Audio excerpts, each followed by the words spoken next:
If I got Jesus, I got all that I could ever need. Engkau yang pegang kendali atas hidup kami, Tuhan. Engkau yang menentukan arah hidup kami, supaya apa yang kami lakukan sungguh-sungguh berkenan dan membawa kemuliaan bagi nama Tuhan. Kalau hari ini Tuhan beri kami waktu untuk beribadah, Bapa, kami membuka hati dan hidup kami, mengizinkan Tuhan isi kami sesuatu dengan benih yang bernilai sampai pada kekekalan. Ajar kami melakukan kehendak Tuhan. Urapi hamba yang tidak ada apa-apanya, urapi setiap kami. Dalam nama Yesus kami sambut firman Tuhan, sama-sama katakan amin, amin. Salah satu kisah di dalam Alkitab yaitu seorang raja yang bernama Hizkia. Apa yang saudara tahu dari kisahnya Raja Hizkia? Angkat tangan. Yang tahu dapat sepeda di bawah. Siapa yang tahu Raja Hizkia itu? Yang lulus sekolah minggu berapa banyak? Yang nggak tahu perlu sekolah minggu lagi kayaknya ini Pak Gembala ya. Ayo, Raja Hizkia itu cerita yang sangat luar biasa loh. Apa Bu? Oh, diberi umur panjang, bonus umur 15 tahun. Waktu dia sakit, dia berdoa, langsung saat itu dijawab Tuhan, disembuhkan, diperpanjang umur. Kita sudah berdoa 10 tahun ini Ibu, saya berdoa 30 tahun Ibu, tidak dijawab-jawab. Hizkia berdoa saat itu dijawab. Amin. Saudara mau nggak berdoa saat ini dijawab? Diberi Tuhan kepada orang yang dikenannya. Loh, saya kadang belum berdoa loh, baru timbul di hati loh, baru timbul di hati ini. Ya, saya kemarin tanggal 5 peresmian sekolah misi Alkitab saya di Bandungan. Tepuk tangan dong buat Tuhan. Saya tidak jalankan proposal, semua karena Tuhan.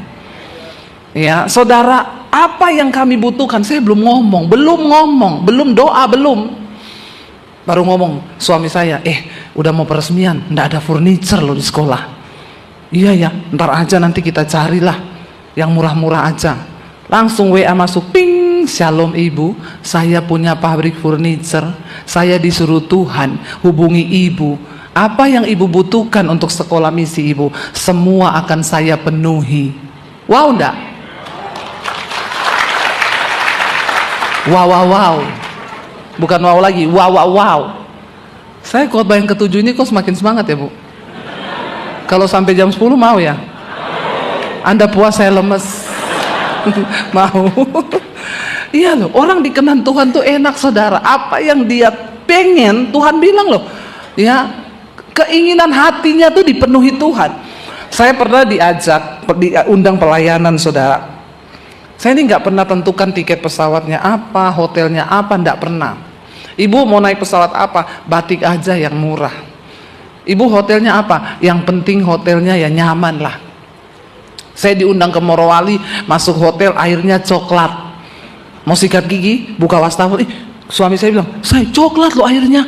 Maklum, sumber airnya langsung dari sungai. Jadi kalau hujan jadi kopi susu itu air. Jadi sikat gigi pakai aqua saja, lah mandi keramas pakai itu yang coklat. Nggak apa-apa, Tuhan kuduskan. Saya nggak pernah meminta hotel yang seperti apa. Tiba-tiba diundang ke satu pelayanan. Saya tanya sama suami, hotelnya apa ya? Hotel ini loh. Saya nggak pernah dengar nama hotel itu. Jadi saya bilang sama suami saya, mungkin karena hotel ini di atas bintang 5, berarti bintang 7. Puyeng dong ya. Itu kan obat sakit kepala toh. Tapi ya sudah, enggak apa-apa. Lihat di Google. Oh bagus, kata suami saya. Bagus hotelnya. Oh iya. Kami datang, waktu masuk saya lihat kayaknya ini hotel tua. Begitu masuk, buka pintu, lobi, baunya itu apek. Saudara tahu nggak bau apek? Orang Jawa bilang bau apa ya? Bau apek gitu, lembab, bau jamur, bau yang sudah lama begitu ya. Saya lihat sekeliling, saya bilang sama suami saya, nggak ada orang, cuma kita berdua. Bahkan room boy saya nggak lihat, resepsionisnya 1 orang. Ini hotel tua, saya nggak ada orang, kita toh, nggak apa-apa, diam aja ya sudah, kami bayar, kami datang di lobi gini-gini, dibawa lah naik saudara. Sampai di atas buka kamar, karpetnya karpet jadul, semuanya tua. Terus Waktu saya lihat bed covernya warnanya kuning, bukan karena memang warna krem, tapi putih yang sudah menuju ke kuning karena kelamaan. Bukan hanya itu spraynya sudah sobek-sobek, bed covernya sudah sobek kayak dimakan rayap. Waktu buka bed covernya mau tidur, kutu busuk banyak. Saya bilang sama suami, aku ndak bisa tidur di hotel ini. Pertama, kayaknya seluruh hotel cuma kita tamunya. Kau lihat ke bawah itu kolam renang, ndak ada orang satupun. Suami saya bilang, oh ini ndak ada orang nih. Agak-agak singgup bagaimana itu hotel. Saya bilang yang kedua, kenapa saya ndak mau tidur sini? Banyak kutu busuk yang ada. Kita nggak jadi pelayanan, garuk-garuk semua ini, bentol-bentol digigit kutu busuk. Saya bersin itu bau karpet yang sudah apa. Saya bilang sama suami, kita pindah hotel. Suami saya bilang, oh tapi gimana ya? Oh tidak enak juga, ntar dipikir kita ini pendeta minta pindah hotel. Gini aja kita cari hotel dekat sini. Di sekitar situ banyak hotel yang ada nama, harganya sama, bukan soal mahal, tapi kan hotel yang hidup. Ini kan hotel mati, tidak ada orang. Loh, tidak ada orang, saudara. Akhirnya saya bilang sama suami saya, ya sudah, kita cari aja yuk hotel lain. Nggak usah ngomong ke panitianya. Nanti kita diantar pulangkan ke sini, kita naik Grab. Jangan tertawa, ini saya pergumulan loh, saudara. Susah ya, serba salah jadi hamba Tuhan itu. Kita naik Grab, pergi ke hotel yang kita bayar sendiri. Nanti kita tanya dia, besok kami dijemput jam berapa ya? Kita naik Grab lagi ke situ. Loh kan saya cukup berhikmat toh. Nggak apa-apa, kami bayar sendiri, nggak apa-apa. Tapi nggak banyak kutu busuk. Terus suami saya bilang, tapi gimana ya kalau ketahuan nggak enak gini-gini. Saya bilang, oh Tuhan tolonglah saya ini. Tiba-tiba telepon masuk, pipit, Shalom Ibu Debbie lagi ada di kota ini. Iya Pak, bener Bu, besok mama saya ulang tahun. Ibu, jadi keluarga kami ini semua ngumpul di sini di hotel ini. Ibu tinggal di hotel mana? Saya tinggal di hotel ini Pak. Astaga, kok Ibu ditidurkan di situ? Kenapa Pak? Itu hotel panas Bu. Maksudnya? Ya pokoknya itu hotel panas. Saya bookingin Ibu sekarang juga hotel, nggak tanggung-tanggung, bintang 5. Ini kan bintang 7. Nggak usah tepuk tangan, emang enak. Saudara, saya bookingin Ibu hotel di hotel kami. Sekarang dia foto, cekrek kuncinya. Ini ya Bu, nomor kamarnya. Ibu pindah supaya kami juga bisa ngobrol satu keluarga. Besok kita berdoa buat mama saya. Jadi puji Tuhan, saya kan jadi ada alasan sama orang yang undang. Saya bacain aja chattingannya, tapi yang ada, aduh Ibu kok di situ, enggak saya kasih baca, saya hapus. Saudara, itu saya lihat Tuhan bekerja loh, iya enggak? Saya tuh bingung mau bagaimana ya Tuhan. Niat saya ini bukan pilih-pilih hotel, bukan, tapi aduh, saudara mau enggak doa langsung dijawab? Bahkan belum doa sudah dijawab. Aduh, saya kalau mau cerita yang Tuhan buat itu aneh-aneh saudara, aneh-aneh. Lalu kami beli rumah di Solo ya. Itu saya diajak pergi ke perumahan itu. Lalu suami saya bilang, teman saya ajak, ayo kita lihat yang di developer lagi bangun. Saya bilang sama suami saya, jangan beli yang lagi bangun baru, mahal. Kita cari yang di lokasinya sama, tapi rumah second. Jadi itu lebih murah harganya. Terus kita jalan-jalan keliling, berhentilah di satu rumah di pojok. Saya bilang sama suami, berhenti di situ loh, di pojok itu loh. Kenapa? Aku pengen rumah di pojok itu. Suami saya ini ngawur, wong rumah di tempat yo, meh di tuku loh. Saya bilang saya mau yang itu, soalnya itu di pojok. Ngawur loh, itu enek wongnya tinggal hidup. Wong ini orang tinggal loh, nggak ditulis dijual loh, meh dibeli. Tapi aku mau bilang sama Tuhan, aku mau yang itu. Dia cuma ngawur, yuk cari yang lain sih. Balik lagi kita bulan depan ke lokasi yang sama. Diajak teman saya lihat, ada yang dijual di sana Bu. Saya bilang, saya lewat lagi yang rumah pojok itu. Ngawur loh, wong nggak dijual loh, lewat tuh aja lewat. Tuhan, lewat lagi dia, Tuhan, aku mau yang ini Tuhan. Ya, akhirnya suami saya, wong nggak dijual, ini wong nempati yuk. Coba nek kue lagi tinggal terus wong lewat rumahmu, mesti tuku piye? Yo karepe aku minta, oh sama Tuhan kan boleh. Bulan depannya lagi, kita nggak serak semua yang ditawarin. Saya bilang sama suami saya, kita lihat lagi ini yang ditawarin, tapi mampir meneh. di rumah pojok itu. Aku minta sama Tuhan, balik kita saudara, sudah lihat ndak seret, putar-putar masuk lebih dalam lagi ke rumah pojok itu. Suami saya bilang, lawang rumah ditempati di tuku, kita lewat ditulisi dijual.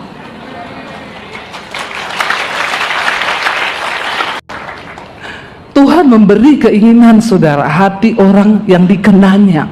Saya bilang, loh dijual, telepon. Tuh Mbak, itu dijual ya? Iya betul, orangnya lagi butuh uang karena terlilit utang di bank.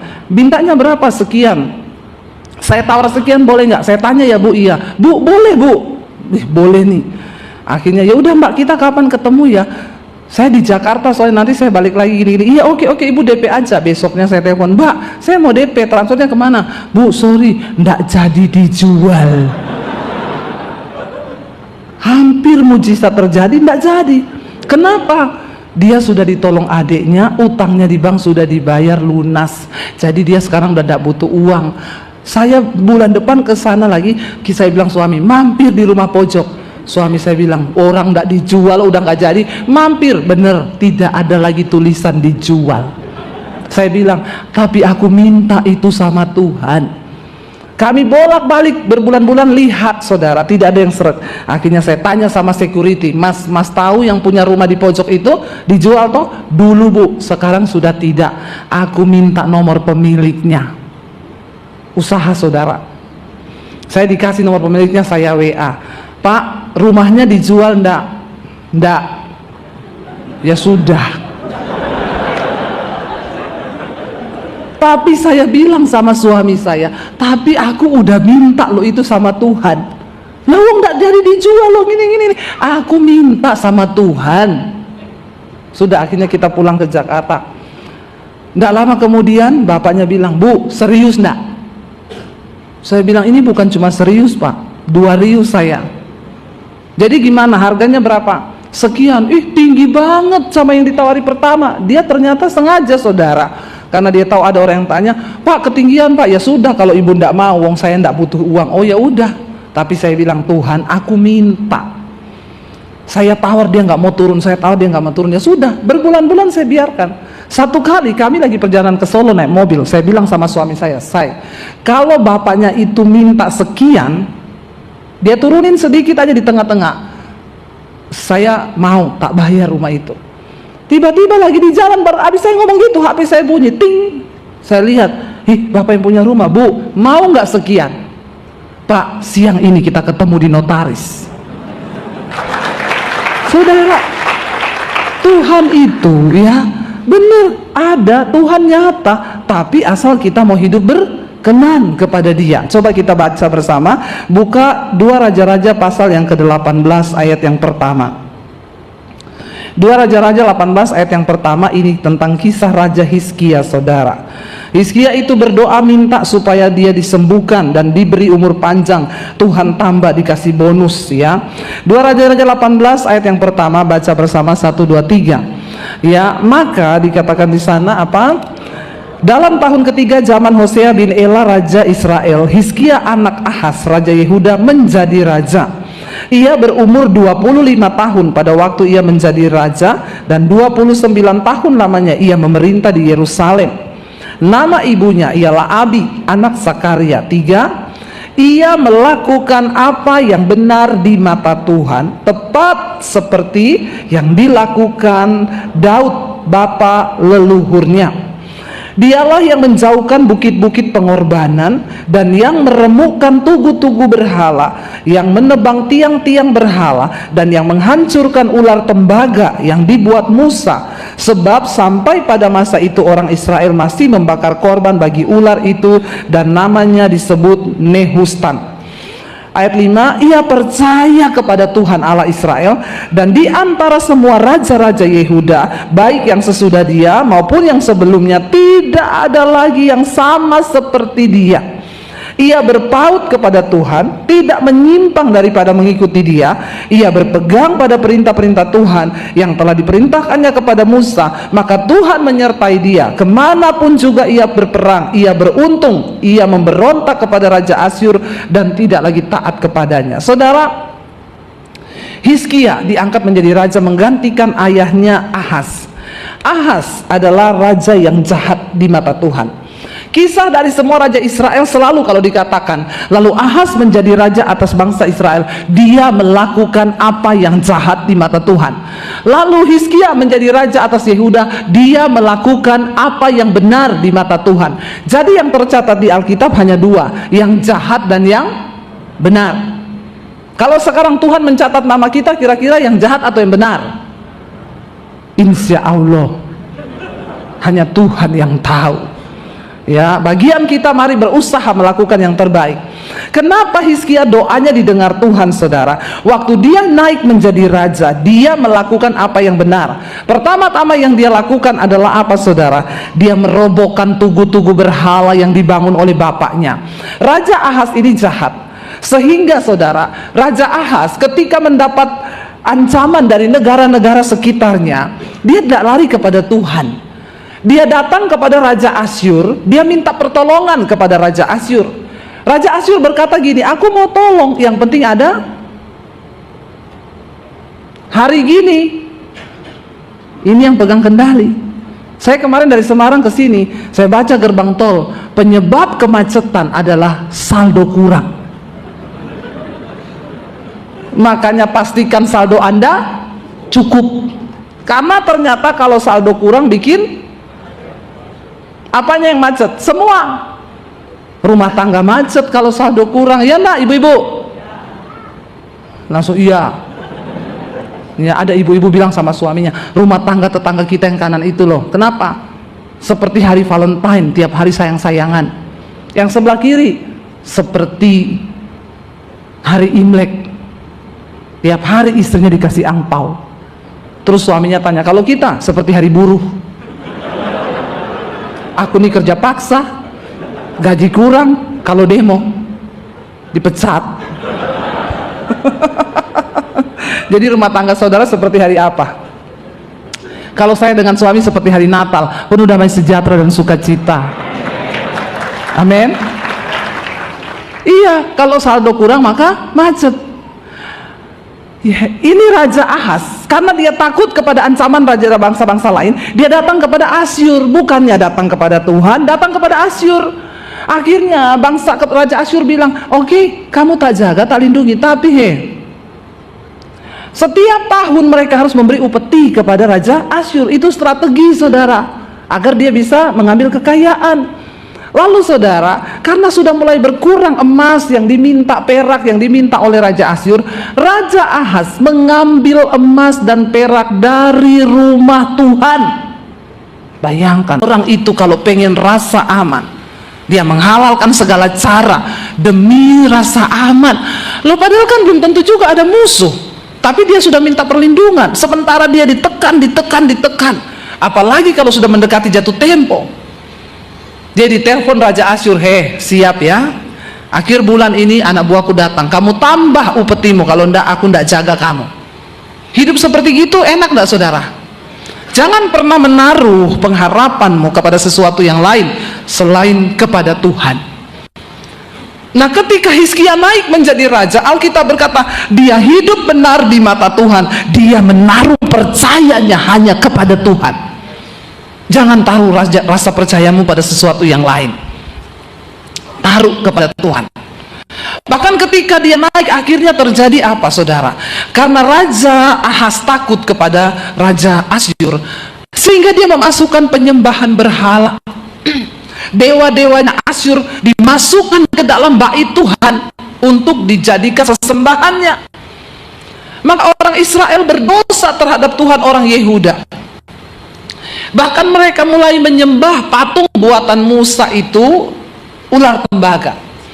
Saudara, ular tembaga itu kisahnya adalah, saudara tahu, ada yang tahu di sini tak kasih sepeda, benar? Kalau ada yang tahu, kenapa Tuhan suruh bikin itu ular tembaga? Pada waktu bangsa Israel di padang gurun, mereka dimurkai Tuhan karena memberontak dan tidak percaya pada Tuhan. Tuhan mendatangkan ular berbisa, tiba-tiba keluar dari padang gurun, banyak ular berbisa. Tuhan bilang kepada Musa, kamu bikin ular tembaga. Ya, kamu dirikan di atas tiang. Siapapun yang percaya kepada Tuhan, waktu digigit sama ular berbisa, langsung lihat kepada ular tembaga itu, maka dia tidak akan mati. Jadi yang percaya melakukan itu dan memang tidak mati, tapi yang tidak percaya mati.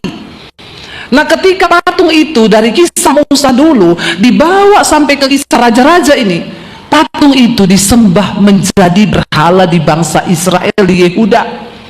Ya, lalu Tuhan marah. Jangan engkau mengkultuskan sesuatu sehingga itu menggantikan Tuhan dalam hidupmu. Ada orang-orang Kristen yang agak aneh bilang sama saya, Bu, saya waktu bangun rumah saya ini, Bu tahu, batu peletakan pertamanya ini tak bawa dari Yerusalem. Saya kadang bingung ya, terus kenapa ya Pak kalau batunya dari Yerusalem? Diberkati, Bu. Saya bilang, terus gue harus bilang wow gitu? Biar kau bawa batu 1 kontainer dari Israel buat bangun rumahmu, kalau kau tidak bertobat, tidak tunduk kepada kebenaran, tidak hidup bertobat dalam kekudusan, tidak mungkin hidupmu diberkati Tuhan. Jangan mengkultuskan sesuatu. Saya di Israel dibawa ke toko perhiasan, Bu, saya bawa ke toko, ini beda dari yang lain. Cincin batu aki, berapa ini? 100 juta. Di Indonesia gratis. Banyak batu aki lebih bagus lagi. Beda, Bu. Kenapa beda? Batunya dari ruang Maha Kudus. Batu dari ruang Maha Kudus, saya yakin kalau saudara pakai tangan bukan keras sendiri. Bukan apa-apa, 100 juta soalnya. Jangan mengkultuskan sesuatu. Kau taruh salib besar di rumahmu. Saya tanya, kenapa kau taruh salib? Biar setan masuk takut, Bu, sama salibnya. Anak kecil dikasih Alkitab sama gunting. Ini adalah hal-hal yang Tuhan benci, saudara. Engkau mengkultuskan sesuatu, bukan lagi imanmu kepada Tuhan. Lalu Hizkia merobohkan semua itu. Lalu dia mulai membawa bangsa Israel untuk berseru kepada Tuhan. Buka bersama 2 Raja-Raja pasal yang ke-19, saudara. 2 Raja-Raja pasal yang ke-19. Ya, di sana akhirnya Raja Asyur mengirimkan surat, ayat yang ke-10, kepada Raja Hizkia. Dia katakan begini, saudara, baca bersama 1, 2, 3. Beginilah harus kamu katakan kepada Hizkia Raja Yehuda, janganlah Allahmu yang kau percayai itu memperdayakan engkau dengan menjanjikan Yerusalem tidak akan diserahkan ke tangan Raja Asyur. Sesungguhnya engkau ini telah mendengar tentang yang dilakukan raja-raja Asyur kepada segala negeri, yakni bahwa mereka telah menumpasnya. Masakan engkau ini akan dilepaskan? Sudahkah para Allah, huruf kecil, dari bangsa-bangsa yang telah dimusnahkan nenek moyangku dapat melepaskan mereka, yakni Gosan, Haran, Resef, dan Bani Eden yang di Telasar? Di manakah raja negeri Hamat, ya, dan Arpad, raja kota Sefarwaim, raja negeri Hana dan Iwa? Saudara, ayat 14 berkata, baca dengan suara keras, Hizkia menerima surat itu dari tangan para utusan, lalu membacanya. Kemudian pergilah ia ke rumah Tuhan dan membentangkan surat itu di hadapan Tuhan. Sampai situ. Saudara lihat, waktu Hizkia membaca surat ancaman itu, layaknya seorang raja, saudara, kalau dia dapat ancaman itu harusnya dia lakukan apa? Kumpulkan semua pasukan, panggil semua panglima perang. Kita dapat ancaman perang, segera latih semua pasukan, kita harus pasang kuda-kuda. Tapi Hizkia seorang yang memiliki iman percaya kepada Tuhan. Setelah dia membaca surat itu, kata firman Tuhan, dia datang ke rumah Tuhan, lalu dia membentangkan surat itu di hadapan Tuhan. Saudara, apa yang hari ini bagimu merupakan tantangan terbesar? Jangan cari manusia.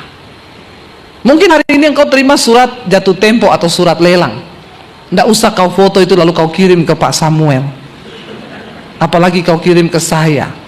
Ya, cari Tuhan, berseru kepada Tuhan. Saya ingat waktu saya dikejar debt collector dulu, dia tendang pintu pagar saya, perang, semua tetangga keluar.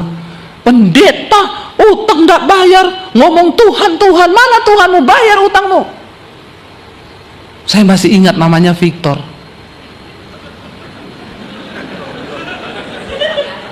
Dia juga orang Kristen.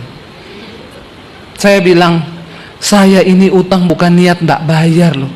Saya mau bayar, tapi memang keadaannya saya lagi tidak bisa bayar.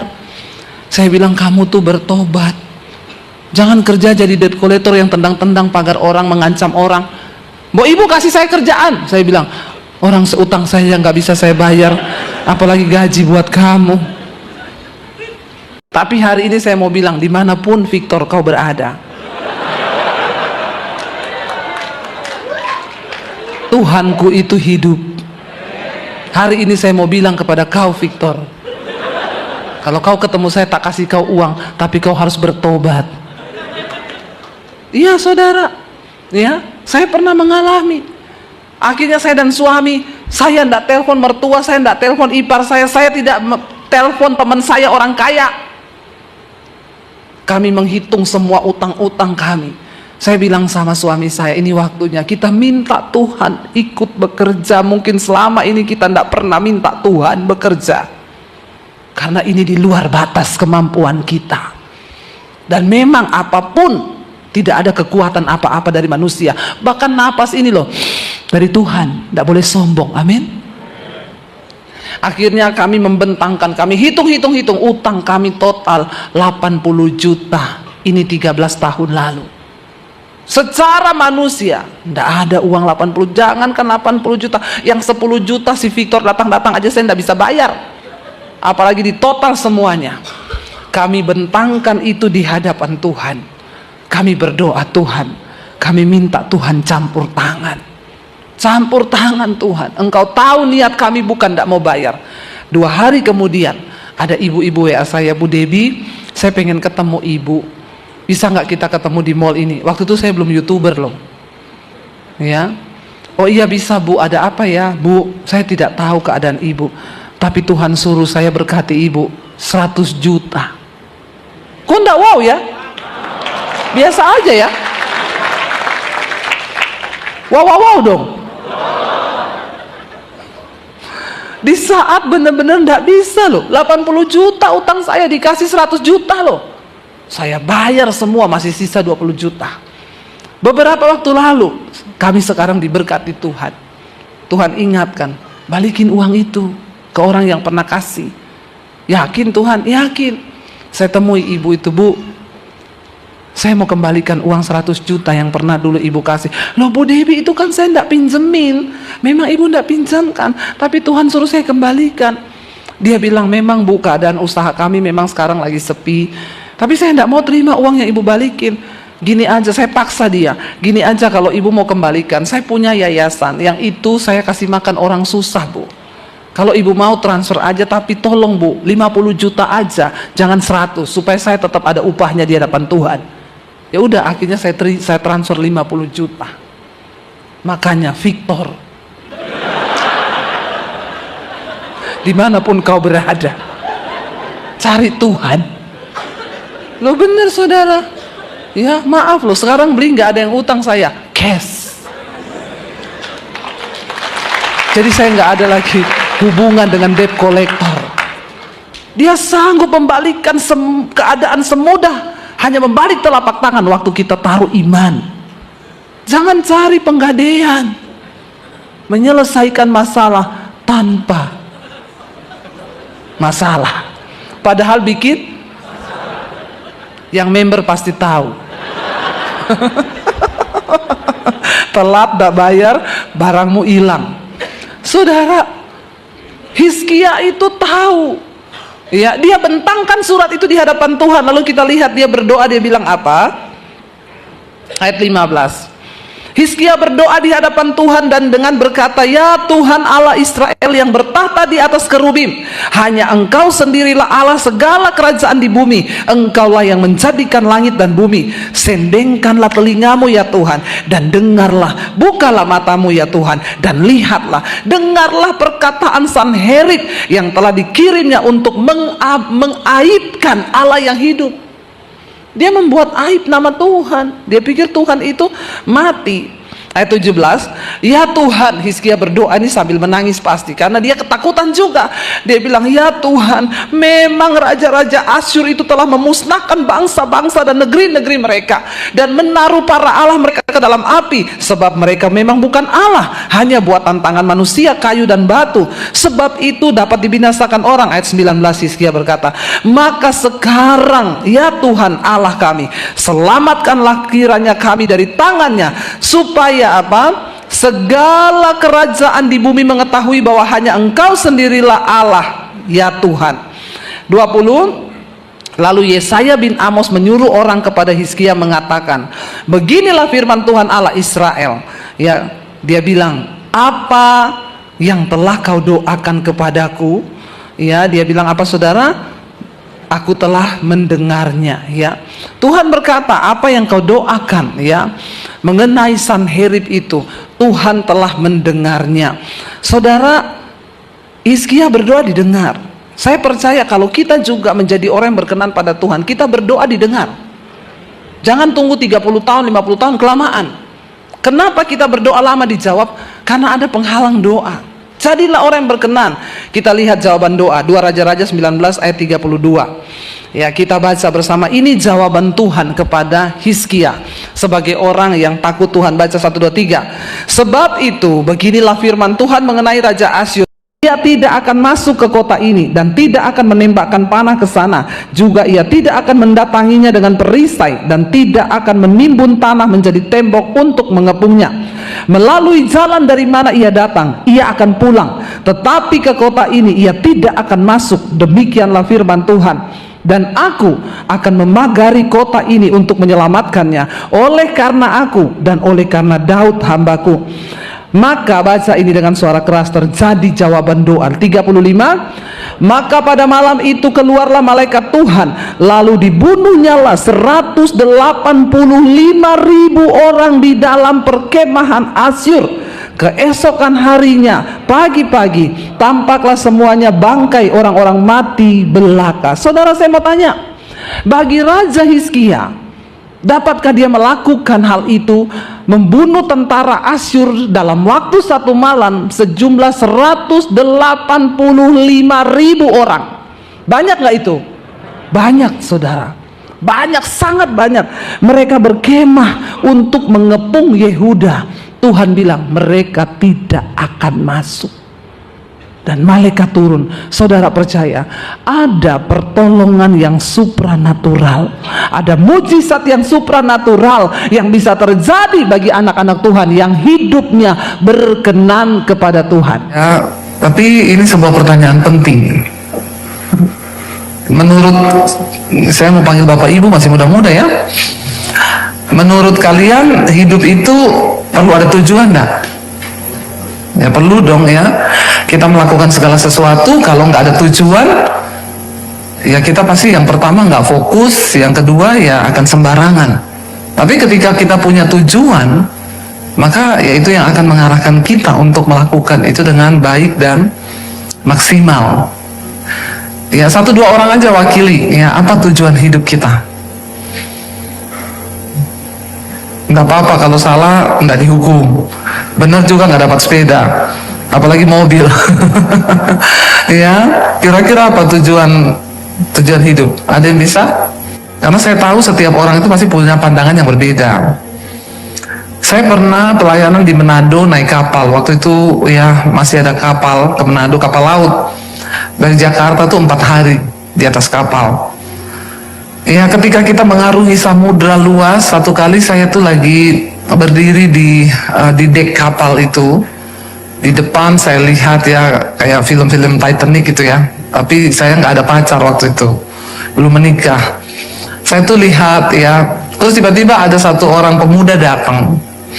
Dia bukan beragama Kristen ya. Dia berdiri di samping saya. Terus kita ngobrol lah. Dia bilang, wah ini laut luas sekali ya. Terus saya bilang iya. Lalu kita ngobrol, saya memang sengaja membawa dia kepada Tuhan. Lalu saya tanya sama dia, Mas, tujuan hidupmu tuh apa? Dia kaget. Lalu dia bilang sama saya gini, jujur saya nggak pernah kepikiran dengan tujuan hidup. Saya tuh selama ini ya hidup-hidup aja. Dan baru kali ini ada orang yang bertanya kepada saya tentang tujuan hidup saya ini apa. Dan saya kaget dan saya syok. Dia bilang karena saya nggak punya jawaban. Orang saya kepikir aja enggak. Terus saya bilang sama dia gini, Mas, coba kamu bayangkan, kita ada di satu kapal yang ini di depan ini nggak kelihatan daratan, yang ada tuh cuma air, nggak terlihat apa-apa, cuma air, kayaknya semua ini laut. Kamu bayangkan kalau kapal ini berjalan tanpa tujuan, ya kira-kira apa yang akan terjadi? Ya dia cuma terombang-ambing, yang nggak tahu kapan karamnya, bahkan mungkin semua penumpangnya juga mati. Demikian juga dengan hidup. Orang kalau nggak pernah punya tujuan hidup, dia akan menjalani hidup ini, ya makanya banyak yang mau ya ngalir aja lah. Kelihatannya sih itu satu jawaban yang kelihatannya rohani dalam tanda kutip, tapi ya ngalir tanpa tujuan juga ya hanyut. Saya nggak tahu, nggak ada yang jawab ini, apa karena memang malu menjawab atau memang sama sekali nggak kepikiran juga kayak pemuda tadi. Ya saya ini hidup-hidup aja Bu, ya saya nggak kepikiran tuh tujuan hidup, baru sekarang juga saya dengar. Saya mulai berpikir tentang tujuan hidup ketika saya pertama kali terima Tuhan Yesus, ya, dan saya baru tahu bahwa ternyata memang hidup ini bukan hanya sekedar untuk dijalani. Ya, ingat loh, hidup ini bukan hanya sekedar untuk dijalani, karena ada sebuah tujuan yang harus kita capai. Tentunya tujuannya itu ya bukan menjadi kaya, ya, itu bonus. Saya percaya itu bonus yang akan Tuhan beri kalau kita tuh sungguh-sungguh mengejar apa sih tujuan Tuhan bagi hidup saya, rencana Tuhan bagi saya. Nah tentunya ya yang kita kejar di hidup ini yang pertama sebagai anak Tuhan tentunya nilai yang sampai pada kekekalan. Ya kalau orang itu menyadari bahwa dia itu hidup dengan tujuan, ya hidup ini ya persiapan untuk kita menuju kepada sebuah kehidupan yang sampai pada kekekalan. Karena firman Tuhan berkata bahwa hidup kita yang sesungguhnya itu bukan di sini loh. Ya, amat sangat kasihan dan sangat disayangkan ketika orang berpikir bahwa hidup yang sesungguhnya itu di sini sekarang. Rasul Paulus berkata, kita ini di dunia ini hanyalah perantau. Karena ada satu tanah yang Tuhan sediakan buat kita, dan dunia ini bukan tujuan. Dunia ini bukan tujuan hidup kita, tapi tujuan kita yang sesudah hidup di dunia ini tuh. Nah terus kenapa kita ada di hari ini? Ya kita ada hari ini, kita ada di dunia ini untuk mempersiapkan hidup yang sesudah hidup ini nanti, yang itu sampai pada kekekalan. Banyak orang yang hanya berpikir hidup hanya sebentar, hanya sekarang ini saja, makanya dia habiskan seluruh waktunya, bahkan dia halalkan segala cara untuk dia dapatkan apa yang dia mau. Ya, saya ketemu dengan banyak pengusaha dan mereka cerita bagaimana mereka berdosa di dalam menjalankan usaha mereka. Ya, saya pernah dengar dari seorang, dia bilang, "Waduh, kita itu Bu, kalau ya saya usaha itu tambang. Ya, kalau ada orang nggak mau kasih tanahnya, ya bahkan maaf dalam tanda kutip, ya kita sengaja bikin kecelakaan. Ya karena kita demi memperoleh tanah yang kita inginkan itu." Lalu saya ngomong sama dia, ya terus setelah kamu dapat tanah itu, lalu kamu gali, ada tambang, dapat duit, apakah hatimu itu sejahtera? Kalau orang hanya berpikir bahwa hidup ini hanya yang sekarang ini, makanya banyak orang tuh menghalalkan segala cara untuk mendapatkan uang, karena tujuan hidupnya hanya sampai di dunia ini saja. Dia lupa bahwa ada satu tujuan yang sampai pada kekekalan yang harus kita kerjakan. Ya, dan selama kita ada di dunia ini, apa yang Tuhan percayakan, ya lalu kita berpikir, sekarang apa Bu yang harus kita lakukan untuk kita ini mempersiapkan hidup. Selama kita hidup di dunia ini, kita memang semua harus bekerja. Nomor 1 itu Tuhan, nomor 2 keluarga, nomor 3 pekerjaan. Ya, nomor 4 itu baru pelayanan. Tapi banyak orang berpikir bahwa pelayanan itu Tuhan. Nomor 1 Tuhan, nomor 2 keluarga urutannya, nomor 3 pekerjaan, nomor 4 itu baru pelayanan. Kalau saya ya nomor 1 Tuhan, nomor 2 keluarga, nomor 3 ya pelayanan. Karena ini juga ya dibilang pekerjaan, ya iya, ya Tuhan tuh menghidupi saya juga dari pelayanan. Dan sekarang ketika kita diberi sesuatu, kita ada di dunia ini, apa yang sedang kita kerjakan? Apa sih Bu yang harus kita lakukan kita mempersiapkan hidup ini? Saya pengen kita buka, mari kita baca bersama Pengkhotbah pasal yang ke-9. Pengkhotbah pasal yang ke-9 ayat yang ke-10. Pengkhotbah pasal yang ke-9 ayat yang ke-10. Ayat yang ke-9 dulu aja ya, biar lebih afdol. Ya, Bagaimana kita mencapai tujuan hidup kita di dunia ini yang sampai pada kekekalan. Ayat yang ke-9, ya dikatakan di sana, nikmatilah hidup dengan istri yang kau kasihi seumur hidupmu yang sia-sia, yang dikaruniakan Tuhan kepadamu di bawah matahari, karena itulah bahagiamu dalam hidup dan dalam usaha yang kau lakukan dalam jerih payah di bawah matahari. Saya yakin di sini kita semua pasti punya sebuah kerinduan untuk membangun sebuah keluarga atau rumah tangga. Ya, semua orang normal pasti berpikiran seperti itu, kecuali memang dia terpanggil untuk hidup selibat. Ada orang-orang di dunia ini yang memang Tuhan ciptakan dia tidak menikah, dia itu panggilannya hidup selibat. Dulu saya pernah berpikir ketika saya terima Yesus, saya pikir Tuhan saya tidak mau menikah, saya mau sendiri aja, saya pelayanan. Tapi saya mendengar suara Tuhan, satu saat saya berdoa, Tuhan tuh ngomong, kamu terlalu cantik untuk tidak menikah. Ya, maaf ya, itu suara Tuhan buat saya gitu ya. Saudara setuju atau tidak ya terserah. Lalu akhirnya saya mulai berdoa buat jodoh saya. Orang itu semua kan hidup, dia dilahirkan lalu besar, lalu dia menjadi dewasa, punya kerinduan untuk membangun rumah tangganya sendiri. Untuk apa kita hidup di dunia ini? Untuk apa kita bekerja? Ayat ini berkata, yang pertama, nikmatilah hidupmu dengan istri atau suami yang engkau kasihi seumur hidupmu yang sia-sia. Kenapa ayat ini berkata hidup itu sia-sia? Ya memang, semuanya akan hilang. Nggak ada satupun yang bisa kita bawa. Termasuk suami, istri yang kita miliki hari ini, satu saat semua kita juga akan tinggalkan atau dia yang akan meninggalkan kita. Ya, saya selalu berkata kalau ada ibu-ibu yang mau bunuh diri, suaminya selingkuh, saya bilang, jangan bunuh diri karena suamimu selingkuh. Makanya ibu jangan mencintai suami lebih daripada mencintai Tuhan. Karena suami itu dua saja, kalau nggak diambil Tuhan, diambil pelakor. Ya, tapi di sini tidak ya, semuanya laki-lakinya baik-baik. Ya, yang pertama cintai Tuhan dengan segenap hati kita. Yang kedua, nikmatilah hidupmu dengan istri atau suamimu atau dengan keluargamu yang hari ini ada. Yang sudah menikah berapa banyak di sini? Boleh angkat tangan yang sudah menikah. Ya, yang lain belum ya. Yang sudah nikah jangan ngaku-ngaku belum nikah ya. Jadi kalau hari ini engkau punya suami, punya istri, ya Alkitab bilang apa arti hidupmu? Ya tujuan hidupmu hari ini engkau hidupi dengan rumah tangga yang ada sekarang dengan pasanganmu, nikmatilah itu. Ya, di dalam Tuhan. Karena banyak orang ya dikasih uang tapi dia nggak dikasih karunia untuk menikmati. Ya, kita perlu loh minta karunia untuk menikmati. Karena tidak semua orang loh, ada juga orang kaya yang nggak dapat karunia menikmati, dia kaya. Tapi tiap hari cari uang, stres, marah-marah, punya villa di mana-mana, villanya yang nikmati penjaga villanya. Ya, dia datang setahun sekali, penjaga villanya di situ nikmati kolam renang, anaknya berenang, ya, istrinya goreng pisang, lampu rusak, dia tinggal telepon yang punya villa, Pak, lampunya rusak, plafon rusak, oh iya tolong panggil tukang benerin berapa, 7 juta habisnya, iya saya terancur ya. Dia tinggal laporan, listrik yang bayar juragannya masih dapat gaji tiap bulan.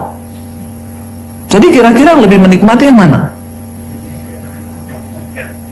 Hah? Penjaganya atau yang punya? Jadi saudara mau jadi penjaga atau yang punya villa?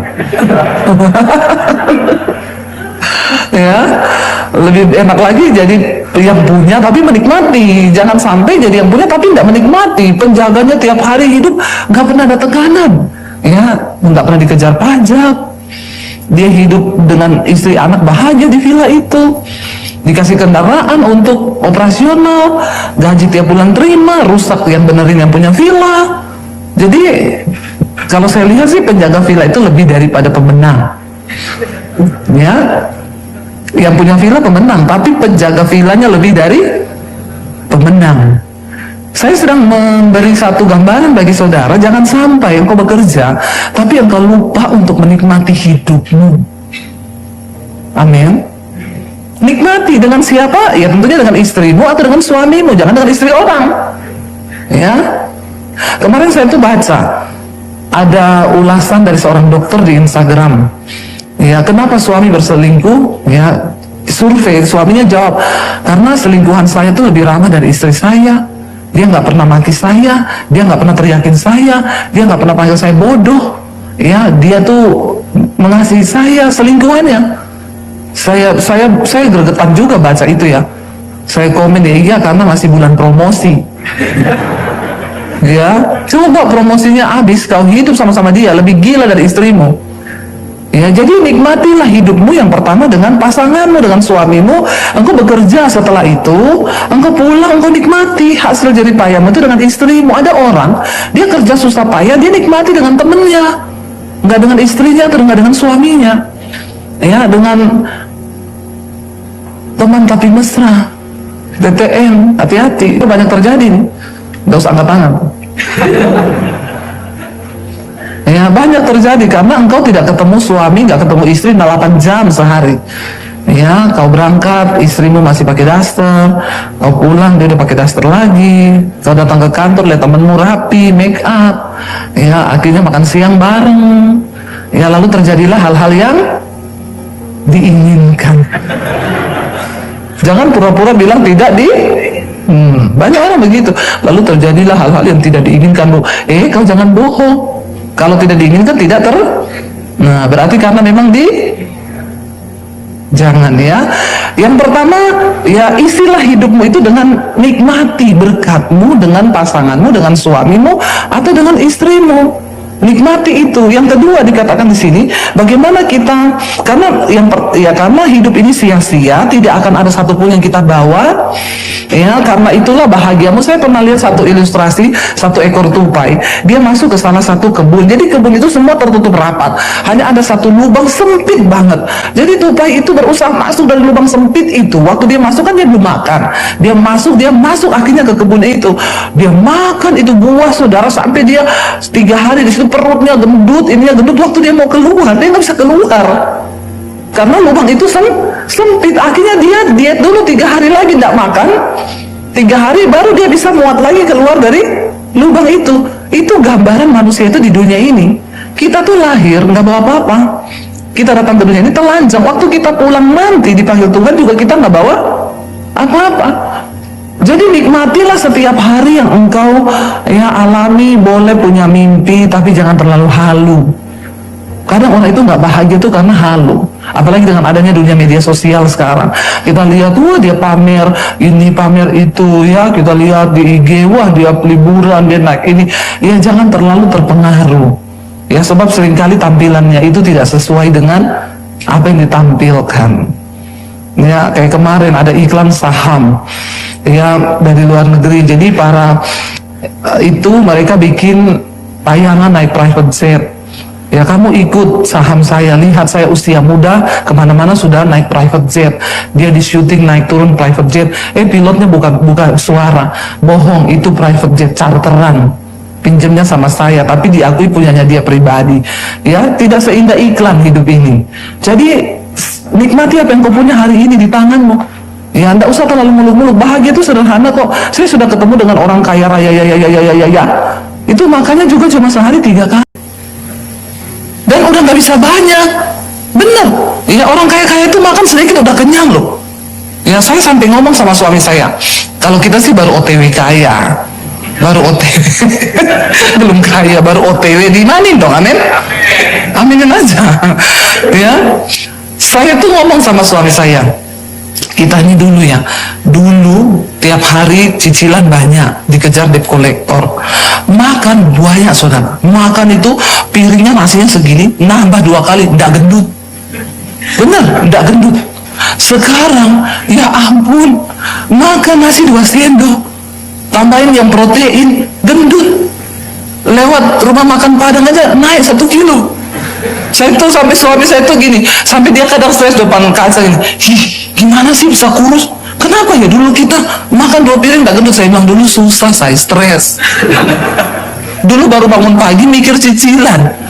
Dulu baru itu menyedot semua karbohidrat dan kalori yang ada dalam diri kita. Jadi sekarang kamu pilih kurus seperti dulu, atau sekarang tapi nggak ada debt collector datang. Terus dia bilang iya ya.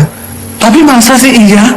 Ya, jadi sekarang ya diberkati, bisa makan apa aja. Tapi ya itu, baru makan dikit aja udah gendut. Stres nggak?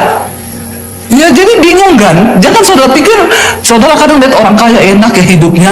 Stres juga loh. Ya bayangkan, dia makan tuh sehari 3 kali. Bahkan saya ketemu orang yang sudah kaya raya, itu udah nggak senang makan yang ya Kalau ke tempat mana-mana, cari restoran yang ada singkong goreng dong. Itu orang yang, itu the real sultan itu. Ya, dia cuma cari yang, kembali ke yang makanan-makanan yang saya bilang. Saya kadang jalan suami saya orang tuh kalau sudah kaya juga di tingkat itu, dia juga bingung loh, mau ngapain itu bingung. Makanya kadang ngajak orang duduk dengerin dia cerita itu udah seneng. Karena jadi bersyukurlah kalau kita masih menikmati perjuangan, nikmati perjuangan itu. Karena setiap season itu ada hikmahnya. Nikmati hidupmu dengan istrimu, jangan dengan istri orang, dengan suami orang. Karena segala sesuatu di hidup ini sia-sia. Kita mati, nggak ada satupun yang kita bawa. Jadi paling nikmat itu nikmati. Amin. Yang kedua, ayat 10 berkata, baca bersama ayat 10, segala sesuatu yang dijumpai tanganmu untuk dikerjakan, kerjakanlah itu dengan sekuat tenaga, karena tidak ada pekerjaan, pertimbangan, pengetahuan, dan hikmat dalam dunia orang mati kemana engkau akan pergi nantinya. Kita ini kan sedang berjalan semua kepada satu ya kehidupan yang satu yang pasti di hidup kita ini adalah kematian. Nah, tapi kita nggak pernah tahu kapan kematian itu datang. Ya, bisa jadi sebelah kananmu minggu depan sudah tidak ada. Coba lihat sebelah kananmu. Bisa jadi yang kiri besok. Ya. Jadi firman ini mengingatkan bahwa ada satu dunia yang kita akan pergi ke sana semua, ya, kemana engkau akan pergi, ya, kita ini semua nanti akan pergi ke sana. Nah, makanya selama kita masih hidup, dikatakan di sana, apa yang dijumpai oleh tanganmu, kerjakanlah itu sekuat tenaga. Saya percaya nggak akan ada orang miskin kalau dia mau bekerja, apapun itu. Saya ini pernah jadi penjual jus di pinggir jalan, ya, di Solo dulu. Ya, itu di pinggir jalan, benar-benar nggak dipinjemin ruko, di emperan toko. Ya, mulai buka itu kalau tokonya sudah tutup jam 6 sore, saya mulai jualan, kadang sampai jam 12 malam. Saya pernah menjalani itu. Kenapa? Saya nggak mau minta-minta, prinsip saya. Apa yang saya bisa kerjakan, saya kerjakan. Saya dulu pernah jualan sambal roa. Ya, saya nggak malu. Daripada saya minta uang orang, saya pinjam uang buat hidup. Ya, Tuhan kasih saya tangan dua, saya kerjakan. Saya dan suami pernah jualan serabi di Jakarta ketika baru datang. Ya, kita jualan serabi di pinggir-pinggir jalan. Prinsip saya tidak mau meminta-minta. Apa yang kita bisa kerjakan, kita kerjakan. Ya, jadi saya dengan suami memulai pernikahan itu bukan dari nol, tapi dari min. Dari min, kasihan kan? Kenapa saya bilang dari min? Saya ini nggak punya ijazah. Jadi saya itu mau melamar pekerjaan di mana-mana udah pasti nggak bisa. Ijazah saya ditahan papi saya waktu saya diusir dulu jadi Kristen. Saya mau urus lagi, sekolah saya di Poso sudah terbakar untuk kerusuhan. Kasihan kan saya? Jadi memang sudah habis ya, nggak bisa. Jadi saya memang nggak punya ijazah. Rumah saya juga terbakar, ijazah itu juga terbakar waktu kerusuhan di Poso. Ya udah, saya juga ya udah mulai dari nol kan, mau kerja mau apa nggak bisa. Tapi saya percaya Tuhan menciptakan manusia itu dengan kemampuan untuk dia bertahan hidup. Kita makanya saya suka geli ya kalau lihat orang tuh cerita, saya punya anak bu, aduh pusing kepala saya urus anak. Anakmu berapa? 1. Perempuan-perempuan sekarang ya bisa beranak tapi nggak bisa urus anak. Saya bilang kau belajar sama rusa sana di hutan. Kau belajar sama dogi. Dogi itu sekali punya anak 6, 7, 8. Ya, dan dogi itu nggak punya otak buat cari duit. Anaknya hidup nggak? Jadi kalau ada manusia yang ngomong nggak bisa urus anak, saya paling gregetan. Ya, Tuhan itu kasih kita berpikir otak, apa yang kalau dijumpai dengan tangan untuk dikerjakan, kerjakan itu. Nggak ada orang itu mati miskin kalau dia masih punya tangan dan kaki. Orang cacat aja banyak yang diberkati Tuhan. Ya, tapi sekarang pertanyaannya kita mau nggak? Ya, kamu mau diberkati atau tidak? Kerjakan apa yang kamu dapat. Nggak usah mikir gini, ini kan kerjaannya teman saya, ngapain saya kerjakan? Engkau berpikir untuk perusahaanmu, engkau mau berbeli yang terbaik, udah lakukan, perhatikan, upahmu itu datang dari Tuhan. Saya dulu ketika masuk di sekolah Alkitab, saya habis itu diangkat jadi kepala asrama. Saya kasih tugas anak-anak sekolah Alkitab itu untuk bersihin kamar mandi, saya yang bikin jadwal. Satu orang datang lapor ke saya, bu, si A tugasnya bersihin kamar mandi bawah, tapi dia nggak mau bu. Kamu sudah suruh dia? Udah. Terus dia bilang apa? Oh ini tidak mau. Ini sebentar lagi kelas masuk, kamar mandi bawah belum dibersihin. Kamu ambil sini pembersih sama sikat ya, taruh di bawah. Saya turun, saya sikat itu kamar mandi. Lalu dia laporlah sama anak itu. hei, habis kau. Ibu Dewi kepala asrama bersihin kamar mandi di bawah. Itu kan harusnya tugasmu. Dia datang, bu, sorry bu, saya aja. Nggak apa-apa. Tapi kamu sayang ya, kamu nggak dapat upah. Saya loh yang dapat upahnya ini. Dan kamu lihat nanti Tuhan akan perhitungkan. Lakukan segala sesuatu yang kau lakukan untuk Tuhan, bukan untuk manusia. Mungkin engkau belum lihat tuayannya hari ini. Tapi Tuhan itu nggak pernah buta. Mungkin kau bilang gini, atasanku nggak lihat kok. Hello, benih yang engkau tabur itu akan tetap tumbuh. Engkau jangan berpikir ketika engkau mengerjakan sesuatu dan engkau bilang, bosku nggak lihat, ya enak aja dia, aku kerjain tugasnya. Kalau engkau sedang dipepet dalam satu situasi yang memang engkau harus mengerjakan tugas orang lain, Tuhan terima kasih, aku yang dapat berkatnya. Mungkin bukan dari bosmu, tapi benih kebaikan yang engkau tabur itu akan tetap tumbuh. Dan percayalah, Tuhan itu adil. Keadilannya itu nggak bisa dihitung dengan kalkulator manusia. Mungkin engkau belum lihat hari ini tuayannya, nggak tahu berapa puluh tahun ke depan. Apa yang saya alami hari ini adalah bagian dari benih yang saya tabur dulu. Sekarang benih itu tumbuh dan menghasilkan buah. Karena itu apa yang kau dapati dengan jumpai dengan tanganmu hari ini, kerjakanlah itu dengan segenap hatimu. Karena di dunia orang mati sudah tidak ada lagi hikmat, pengetahuan, pertimbangan. Kamu nggak bisa kerja lagi di dunia orang mati. Selama hidup, kerjakanlah, ini waktunya engkau menabur benih kebaikan. Tuhan itu tidak pernah salah menghitung upah dari orang-orang yang setia melakukan kebaikan dan kebenaran. Amin. Yang terakhir, ayat yang ke-11 dikatakan di sana, lagi aku melihat di bawah matahari bahwa ada kemenangan perlombaan bukan untuk yang cepat, dan keunggulan perjuangan bukan untuk yang kuat, juga roti bukan untuk yang berhikmat, kekayaan bukan untuk yang cerdas, dan karunia bukan untuk yang cerdik cendikia, karena waktu dan nasib dialami oleh mereka semua. Saudara, ikut Tuhan itu luar biasa. Engkau akan melihat di dalam Tuhan, ya, di bawah matahari ini, bahwa perlombaan kemenangan itu bukan untuk yang cepat saja, bukan untuk yang kuat yang akan menang, tapi perkenanan Tuhan bagi orang-orang yang dikasihi, ya, itulah yang akan kita raih di dalam Tuhan. Kita mungkin nggak tahu jalannya seperti apa, tapi ketika engkau melakukannya dengan hati yang benar, dengan tujuan yang benar, engkau melakukan menabur benih-benih kebaikan, engkau akan melihat satu saat, ya, engkau akan tercengang-cengang. Contohnya di Alkitab siapa? Daud, seorang yang tidak diperhitungkan di dalam keluarga. Daud itu dari ke-7 orang saudaranya laki-laki, itu bapaknya, ya, semua kakak-kakaknya itu menjadi prajurit di Israel. Mereka berlatih untuk berperang. Tapi Daud tidak diizinkan. Papanya bilang, kamu gembalakan kambing domba aja, tidak usah ikut-ikut. Kamu tidak ada potongan untuk jadi prajurit.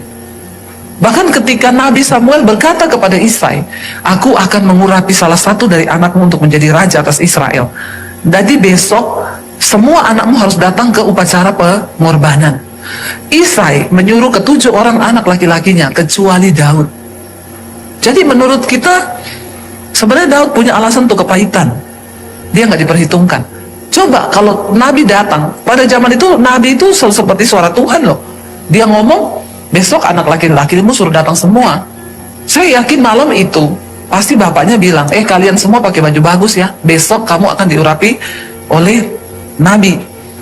Mungkin Daud bertanya, Pak, aku pakai baju apa? Lu ndak usah, kecuali kau. Kamu ndak masuk hitungan. Secara potongan, secara body enggak. Kamu gembalakan kambing domba. Ketika Samuel datang, dilihatnya kakak Daud yang tertua, tinggi, besar, ganteng. Alkitab bilang, waktu dia masuk, Samuel bilang, inilah orang yang akan diurapi Tuhan jadi raja. Potongannya benar-benar potongan raja. Tapi Tuhan bicara di ke hati Samuel, aku sudah menolak dia. Engkau manusia melihat apa yang di depan mata, tapi aku Tuhan melihat hati. Tidak ada satupun. Lewat lagi yang kedua, lewat yang ketiga, tidak ada satupun yang Tuhan suruh urapi. Akhirnya Nabi Samuel tanya sama Isai, sudah ini semua anakmu laki-laki? Nggak mungkin Tuhan salah bicara. Nggak ada satupun dari mereka yang akan diurapi. Lalu Isai bilang, ada satu yang bungsu, tapi aduh dia nggak masuk hitungan. Nggak usah, ngapain lu? Lalu Samuel berkata, panggil dia ke sini hari ini. Kita tidak akan mulai acara ini sebelum dia datang. Lalu Daud tuh dipanggil dari padang gurun. Nggak tahu, nggak dicerita dia pulang mandi atau tidak. Iya, tapi dia datang dengan lugunya, nggak ada persiapan. Ketika Daud berdiri di hadapan Nabi Samuel, Tuhan bilang, urapi dia. Inilah orang yang aku pilih. Lalu akhirnya Samuel ambil tanduk minyaknya, disiram dengan minyak urapan. Dan ketika akhirnya Daud, besoknya dia diurapi, apakah dia jadi prajurit? Enggak, dia tetap gembalakan kambing domba. Lalu bapaknya panggil Daud, kamu pergi ke medan pertempuran. Kakakmu itu di sana lagi mau berperang sama orang Filistin. Ada Goliat di sana raksasa. Kamu pergi antar keju sama roti ya. Antar terus tanya kabarnya mereka baik nggak. Daud pergi bawa roti sama keju. Waktu dia sampai di lembah itu, dia lihat ada Goliat yang menantang barisan bangsa Israel. Goliat bilang, siapa dari engkau orang Israel yang punya pahlawan? Suruh maju, kita 1 lawan 1. Supaya tidak terjadi banyak pertempuran darah. Siapa yang menang, dianggap kemenangan satu bangsa. Siapa yang berani? Goliat itu tingginya 6 hasta. 6 hasta 1 jengkal. Sementara yang lain itu paling 2-3 hasta tinggi mereka rata-rata. Nah Goliat itu berlipat kali ganda. Jadi semua yang lihat ciut. Alkitab berkata, maka ketakutanlah Saul dan seluruh tentara Israel, termasuk kakak-kakaknya Daud yang prajurit. Tapi ketika Daud sampai di situ, Daud tidak tahu kalau hari itu adalah hari promosi besar buat dirinya dari Tuhan. Apakah Daud tahu? No. Dia pergi ke situ cuma bawa roti dan keju. Orang yang disertai Tuhan, seringkali engkau tidak tahu masa promosi itu akan datang kapan. Setia saja lakukan bagianmu. Karena perlombaan bukan untuk yang cepat, kemenangan bukan untuk yang kuat, roti pun bukan untuk orang yang berhikmat. Tuhan berikan kepada orang yang dia kenal di hatinya. Daud bukan prajurit, dan dia tidak menyangka kalau hari itu adalah hari promosi. Waktu dia datang ke lembah itu, dia lihat Goliat lagi menantang bangsa Israel. Daud ngomong, siapa orang Filistin yang tidak bersunat ini, yang mempermalukan nama Tuhan? Lalu dia bilang, aku akan maju untuk melawan dia. Dia nggak gini, waduh gede banget ya, waduh ini orang. Enggak loh, orang yang berjalan bersama Tuhan, engkau nggak lihat besarnya masalahmu, karena engkau tahu Tuhanmu lebih besar daripada masalah itu. Lalu dia tantang. Lalu kakaknya datang. Aku tahu kenakalanmu ya. Kamu datang ke sini mau nonton orang perang kan? Kamu pulang ke rumah. Dia bilang, aku ke sini suruh papa hantar roti sama keju, sama tanya keadaanmu baik-baik nggak? Tapi aku mau maju melawan orang Filistin ini. Lalu Daud maju, dipakein sama Saul. Saul bilang, kamu nggak mungkin bisa kalahkan dia. Sorry ya, kamu terlalu kecil dan terlalu muda. Ini orang raksasa, prajurit terlatih dari masa muda. Dia sudah latihan perang. Lu ngapain lawan dia? Kagak mungkin. Saudara lihat. Tapi Daud tidak mendengar perkataan orang. Jangan terlalu masukin di hati kata-kata orang yang negatif. Ya, yang membunuh imanmu. Cepat-cepat buang, itu racun. Ya, kalau dengar kata-kata negatif itu jangan diresapi, apalagi direnungkan siang dan malam. Ini orang Kristen zaman now bukan renungkan firman, yang direnungkan tuh kata-katanya orang. Ada ibu-ibu konseling sama saya sakit hati bu sama saudara saya. Kenapa? Dia maki-maki saya nih, lihat bu, dibukain chattingan di HP. Ini dia kirim kapan? 3 bulan lalu bu. Terus kenapa ibu nggak hapus? Tiap hari saya buka. Saya lihat, tega ya kau ya. Saya bilang, ibu, Tuhan bilang renungkanlah firman Tuhan siang dan malam. Kenapa ibu